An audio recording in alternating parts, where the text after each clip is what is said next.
Welcome to Let's Have a Money Talk with Mr. Hello everybody, how Finance. you guys doing today? My name is Keyon, also known as Mr. Finance. Welcome to another Let's Have a Money Talk. Today we're going to talk about how to win the money game and why it's important to win the money game, and it's very, very easy. A lot of people always come in and they're always wondering, how do I win? Well, what if I told you it's in a book? It's in this blue book here. It's called Save Your Future. And what it teaches you is the basic principles of how to build a financial foundation, how to understand some of these concepts. So today, I'll be using some of the blue book to give you a little bit of understanding. But first, we're going to focus on here, right? We're going to talk about how we can win the money game and make it simple. Now, today's webinar is going to be broken down in such simplicity that you're going to say, man, this is so easy, a caveman could do it, right? So let's get right into it. So this circle right here, we're going to start asking ourselves, where's the money? Right? Look at me. Where is the money? You got to start asking yourself that question. You're working these jobs all these hours. Where's the money? Why are you still living paycheck to paycheck? Why are we still in debt? So where's the money? Let's show you where the money is. All right. So this circle, right? This circle represents your entire income. And you're going to have to wonder, where's the money? Let's break it down. Did you know that most people, 50% or more, 50% or more of their income go into their lifestyle, right? What is lifestyle? Well, let's talk about it. Lifestyle are the daily things that you need to live on. Let's talk about the rent, right? Or a mortgage, right? How about food? Yeah, definitely can't do without food, right? No, you guys can probably tell. All right. So how about this one? Food, clothes, can't walk around naked. We got to make sure we have these as essentials, right? And traveling, transportation, right? So these are what we call the necessities. These are things that you need, not want. You need these things. This is the reason why we work. So 50% or more of your income go into these things, and that's fine. That's absolutely fine. But you know what I can't understand? Is when you have some of these financial advisors will come to you and tell you that you need to stop doing some of these things. Can you imagine someone coming to your house and telling you that you need to stop eating so much? Or you should not wear certain clothes? Right? How come they never tell you to enhance these things? But let's talk about where else you get the money taken from, so that way you can understand. Now, 15% or more, a lot of people are paying into taxes. Uncle Sam, the uncle we never met, but this guy get a birthday gift every year, or every month. Some people it's every week before they even get paid. Taxes. 15% or more of your money going into taxes. For some people it's more. It could be 25%. Depends on your tax bracket, based on how much you earn. Then debt. The average person carry around 30% or even more in debt. It could be anything from medical, right? How about credit cards? Credit cards, right? What else? There's student loans. That's a big one. Student loans, right? A lot of people have a lot of those. It almost become the new in thing. Student loans. Car payments, right? Even the mortgage could be considered debt. Did you know that your house is not really your house until you pay it off? It's a debt, right? It's actually not an asset, because a lot of people always get that confused. I'm going to talk about that in future webinar series, but these are some of the debts that people have. So because of your lifestyle and your taxes that you're in, the tax bracket, and the debt, it limits you on how much you could save, and the average person is saving around 0 to 5% of their income. Now, what's wrong with this entire picture? The entire picture, what's wrong with it, is right here. The savings. This is the reason why I'm on this crusade to educate 1 million families before the year 2020. That's why you're here. That's why you're watching this right now. It's because the simple fact that I want to teach you how to stop having the smallest slice of the pie and start getting to where you can have more money. So you know what I teach people how to do? I teach people how to legally cut down the amount of taxes that they get on their money. And I teach them how to eliminate and get rid of some of these debts. So that way they could take that money and move it over here to where they can learn how to become their own personal money manager. Right? How many of you guys want to learn how to manage your money? I know you're watching. You're probably saying, me? That's why you're watching this. That's why you're still listening to me yelling for no reason. Right? So look at this. If I'm able to teach you this, guess what that's going to happen? You're going to enhance your lifestyle. How many of you guys like to travel more? Buy a much better car. Live in a bigger house. If you're into the whole bling bling thing, that's on you. But what if you just want to be conservative and make sure that the kids and save for 3 generations? You know, that's what wealthy people do. So that's why I'm here to teach you how to become your own personal money manager. But here's the first thing that you have to learn. We're going to teach you the 50-20-30 rule, which is how to budget. See, budgeting is the biggest problem in America today. It's not about making more money, it's about budgeting. And many of us don't know how to budget. Right? We know how to make money, we know how to save money, but we don't know how to manage it. So I'm going to give you the simplest formula in the world. So this is what you do. Every time you get paid, I want you to sit down on your dining room table. If it's on a Friday you get paid, or if you get paid on a Thursday, if you're in our company, then you get paid Tuesdays and Friday. Please, you're going to have 2 weekends if you work in our company. So you got to sit down every time you get paid, all right? So now, if you're able to budget like this, I promise you'll never have money problems.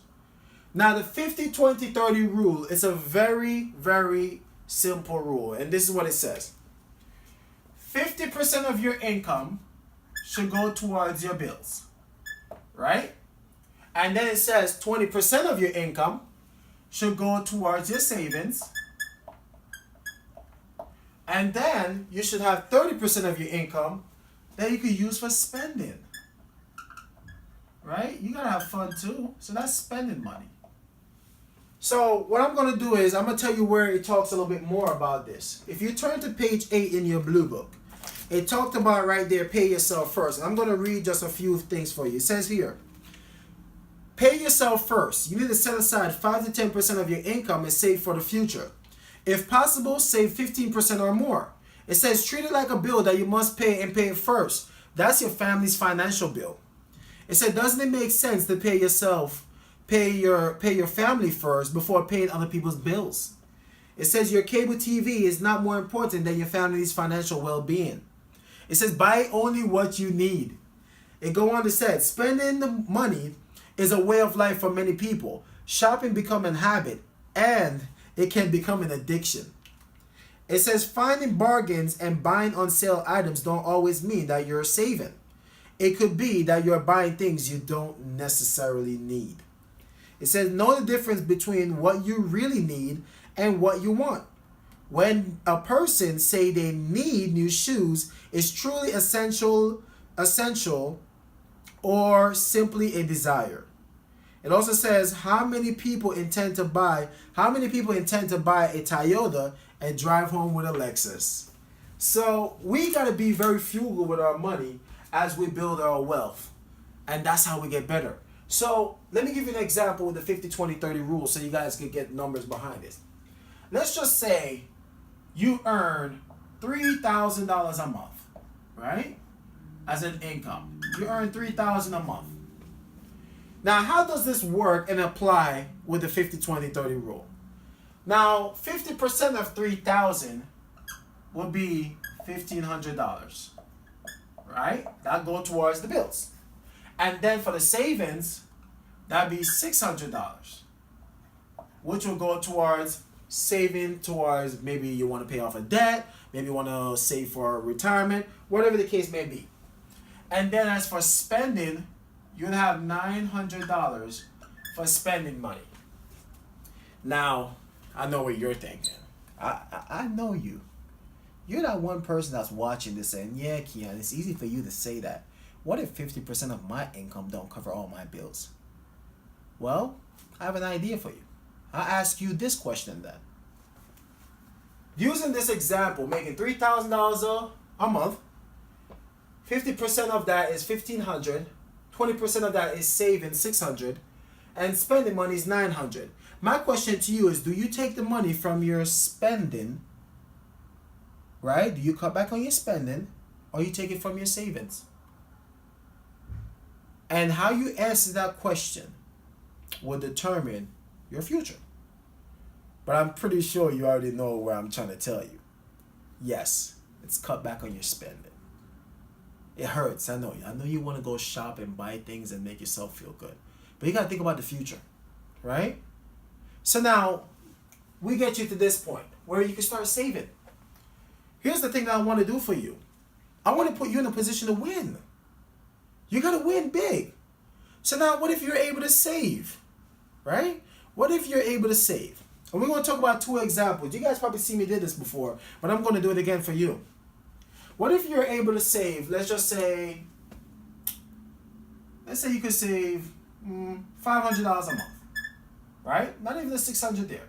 You could save $500 a month, and I'm going to use an example of a person that is about, say, 30 years old, right? You're 30 years old, and you make about, say, $50,000 a year, right?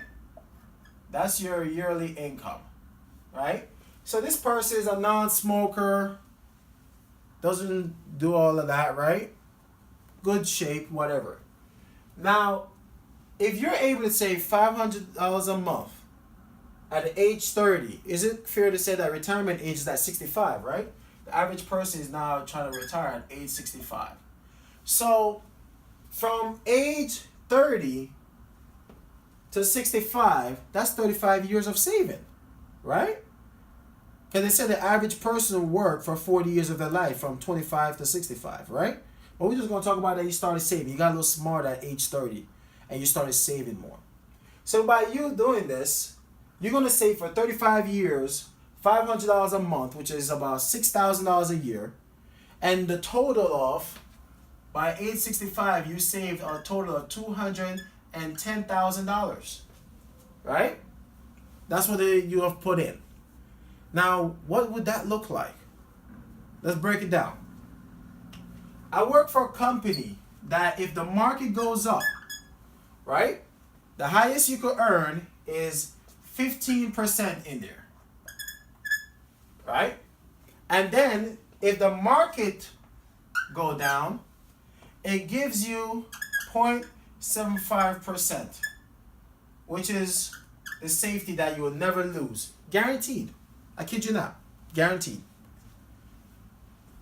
Today we're going to give you an example. On this 210 that you have saved, we're going to tell you that you just earned the minimum.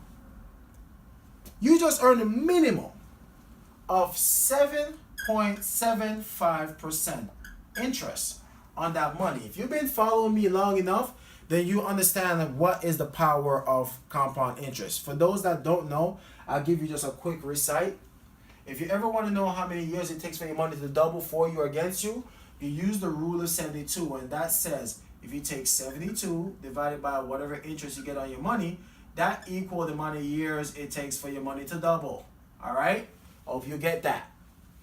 So if you just got the minimum of 7.75% interest on your money from you saving that. Now, here's the good thing that it gives you. Not only does it give you safety, growth, protection, and tax advantage, it also provides income replacement for you. And like I said, if you followed me very long enough, you would know how important the income replacement is. So at age 100, at 65, but we're going to talk about at age 30 first. At age 30, you got to have 10 times your income in place, right? Because remember the 10-20 rule? At age 30, if you're making $50,000 a year, 10 times 50,000 is $500,000 that you'll have in place at age 30 immediately, right? From you saving $500 a month. Now, the goal is when you get to age 65, which is retirement age, you know this 500,000 actually grew to 1.2 million, right? Boom. So what did it grow into? 20 times your income.